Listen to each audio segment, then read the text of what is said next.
இப்ப லோத்து பெரிய ஆளா ஆயிட்டாரு. லோத்து ஆபிரகாமை போல ஆட்டு மந்தைகளுக்கு அவன் பெரிய தலைவனாய் மாறினான். இவனுக்கு எப்படி வந்துச்சு அப்படின்னு கேட்டா, தரிசனம் உள்ள ஒரு மனுஷனோட இருந்ததுனால, ஆண்டவருடைய பிள்ளையோடு கூட அவன் ஐக்கியம் வச்சதுனால, கர்த்தர் ஆண்டவருடைய பிள்ளைய மட்டும் இல்ல, லோத்தையும் கர்த்தர் ஆசீர்வதித்தார். நீங்க நல்லவர்களோட கனெக்ஷன் வச்சிருந்தீங்கன்னா, நல்லவர்களோட நீங்க பழகுனீங்கன்னா, உங்களை விட சாதிக்கிற, உங்களை விட நல்ல மெச்சூரிட்டியான ஆட்களோட உங்களுக்கு பழக்கம் கிடைச்சு அதை நீங்க தக்க வச்சிட்டீங்கன்னா, கண்டிப்பா சொல்றேன், அவர்களோட சேரும்போது நீங்களும் ஆசீர்வதிக்கப்படுவீர்கள். ஆனா கெட்டவர்களோடு நீங்க சேர்ந்துட்டீங்க அப்படின்னு சொன்னா, உங்களுடைய வாழ்க்கையிலே ஆசீர்வாதத்தை எதிர்பார்க்கவே முடியாது.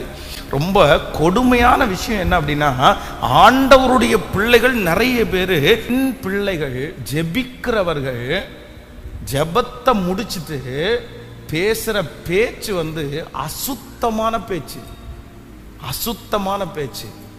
அடுத்தவங்க வீட்டில் நடக்கிறத பேசுறது, கணவன் மனைவியினுடைய உறவை பற்றி பேசுறது, குடும்ப உறவுகளை பற்றி பேசுறது, இதெல்லாம் என்ன? அப்படிப்பட்ட வார்த்தையை பேசுகிறவரிடத்திலிருந்து நீங்கள் விலகுங்கள். அப்படிப்பட்ட ஐக்கியம் உங்களுக்கு வேண்டாம். ஒன்று நினைத்து கொள்ளுங்கள், அம்மா அப்பாவே இப்படிப்பட்ட தப்பான நபர்களோட பழக்கம் வச்சிருந்தீங்கன்னா, உங்க பிள்ளைங்க கண்டிப்பாக நல்ல அளவில் வளரவே முடியாது. உங்க குடும்பத்துல என்ன சமாதானத்தை, நல்லா இருக்கிறது மாதிரி தெரியும், ஆனா உங்க குடும்பம் ரொம்ப கஷ்டப்பட்டுரும். ரொம்ப ஜாக்கிரதை. இந்த தெருவில் நீங்க குடி இருக்காதீங்க, இந்த தெருவில் குடி இருக்க வேண்டாம் அப்படின்னு ஏன் சொல்றோம் அப்படின்னு சொன்னா, வேற எதுனாலையும் இல்லை. அந்த தெருவில் இருக்கிற 4 பேருடைய குடும்பத்தில் அவங்களுக்கு நல்ல பேர் இல்லை, அவங்களுடைய வாழ்க்கை முறை சரியில்லை, அந்த வீட்டுக்கு யாராரோ வந்துட்டு போறாங்க, உங்களையும் அப்படி தப்பா நினைச்சிருவாங்க, உங்களை அப்படி தேவையில்லாம உங்களை கைட் பண்ணுவாங்க, உங்களை அப்படி வழி நடத்த கூடாது என்கிறதற்காக தான் இந்த தெரு உனக்கு வேண்டாம், இந்த தெருவில் நீ பழகக்கூடாது, இந்த ஆட்களோட உங்களுக்கு சவகாசம் வேணாம் அப்படின்னு அதனால தான் சொல்றாங்க. ஆனா சிலர் என்னன்னா, அதென்ன ரொம்ப கவனம், ரொம்ப கவனம் போய் இருக்கிறதுக்கு காரணம் என்ன அப்படின்னா, சேர்க்க நீங்க சேரலைன்னா உன் வாழ்க்கை ஒன்றும் இல்லாம போயிருமாங்க. நீ சிகரெட் அடிக்க மாட்ட, ஆனா சிகரெட் அடிக்கனோட சேர்ந்துட்ட அப்படின்னு சொன்னா, என்னைக்காவது ஒரு நாள் உன்னை அப்படி அவங்க கைட் பண்ணாங்கன்னு நீ என்ன பண்ண முடியும்? நீ பேசவே வேண்டான்னு சொல்லல, நீ அவங்கள வெறுத்துன்னு சொல்லல. இதே போல பழக்கங்கள் உங்களுக்கு இருக்குமானால் உங்க குவாலிட்டியை நீங்க இழந்துருவீங்க, உங்க வாழ்க்கையை நீங்க இழந்துருவீங்க. விளையாட்டல்ல. ஒரு திருச்சபை இன்னைக்கு சுக்குநூறாய் உடைஞ்சிச்சு.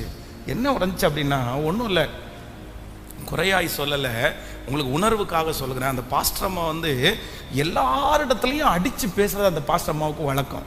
சும்மா போனால் பசங்களை தோலை தட்டிட்டு நான் எப்படா இருக்க அப்படின்னு பேசுறது வழக்கம். அது சும்மா எல்லார்ட்டையுமே அவங்க அப்படி தான் பேசுவாங்க, அப்படி பண்ணுவாங்க. ஒரு நாள் புதிதாய் வந்திருக்கிற ஒரு பையன் ஒரு 2-3 மாசமா சர்ச்சுக்கு வந்துட்டு இருக்கிறான். இவங்க எல்லாரையும் தோலை தட்டி ஹாய் ஹலோ அப்படின்னு பேசுறதுனால அவனும் ஒரு நாள் போய் போகும்போது தெரியுதா, இவங்களுடைய தோலை தட்டிட்டு என்ன ஹாய் அப்படின்னு பேசினதை எல்லாரும் பார்த்துட்டாங்க. இந்த ஒரு சின்ன விஷயம் புகஞ்சு புகஞ்சு புகஞ்சு பெருசா மாறி அந்த திருச்சபையே உடைகிற அளவிற்கு கொண்டு போய் விட்டுருச்சு. உடஞ்சிருச்சு, அது உடஞ்சிருச்சு. ரொம்ப ஜாக்கிரதை, ரொம்ப ஜாக்கிரதை. பெண் பிள்ளைகளை வளர்த்துக்கிற அம்மா அப்பா அடிக்கடி சொல்றேன், ஞானமா இருங்க, ஞானமா இருங்க. உங்களுடைய பிள்ளைகள் நல்லவர்கள் தான், நீங்கள் வீட்டுக்குள்ளே கூட்டிட்டு வருகிற பசங்க நல்ல பசங்க தான், எல்லாரும் நல்லவங்க தான். ஆனா சத்துரு எப்போ எங்க யாருக்குள்ள எப்படி புகுவான்னு சொல்லுங்க. ஒரு லிமிட் தாண்டினதற்கு பிறகு அதை கண்ட்ரோல் பண்ணணும்னு நினைச்சா சொல்லுங்க, உங்களால முடியாது, உங்களால முடியாது. இந்த உலகம் அவ்வளவு மோசமான உலகமா இருக்குது.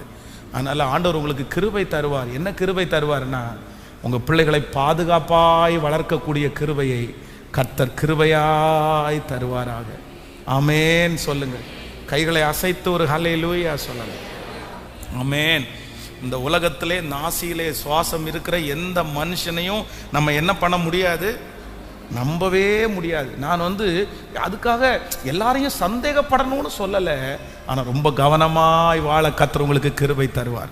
அப்போ இந்த லோத்து ஆபிரகாமோடு இருக்கும்போது பார்த்தீங்க அப்படின்னா அவன் தரிசனம் உள்ளவன் அல்லவா, அவன் நல்ல ஆடு மந்தைகள் மாட்டு மந்தைகள் பெருகுது அல்லவா, அவனை பார்த்த உடனே இவனுக்கும் தரிசனம் வருது, நம்மவும் ஒரு 4 ஆடு வாங்கி விடணும், நம்மவும் பெருக பண்ணணும், நம்மவும் நல்ல நிலைமைக்கு வரணும். அவனை பார்த்து பார்த்து பார்த்து பார்த்தே இந்த லோத்து ஒரு மிகப்பெரியவன் ஆனான். அவர்களுக்கும் இவர்களுக்கும் வாக்குவாதம் வருகிற அளவிற்கு அவன் பெரியவன் ஆனான். ஒரு ஆவிக்குரிய பையனோட நீங்க பழக்கம் வச்சிருந்தீங்கன்னா அந்த ஆவிக்குரிய பையன் ஏதாவது ஒரு கஷ்டம் வரும்போது, டே ஜெபத்துக்கு போலாமா, டே ஜெபம் பண்ணலாமா, டே பைபிள் வாசியா அப்படின்னு கேட்பான்.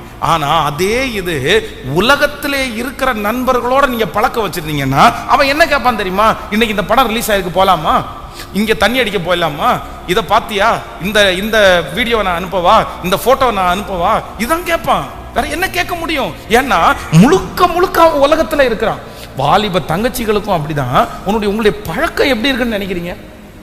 இதே போல பழக்கங்கள் உங்களுக்கு இருக்குமானால் உங்க குவாலிட்டியை நீங்க இழந்துருவீங்க, உங்க வாழ்க்கையை நீங்க இழந்துருவீங்க. விளையாட்டல்ல,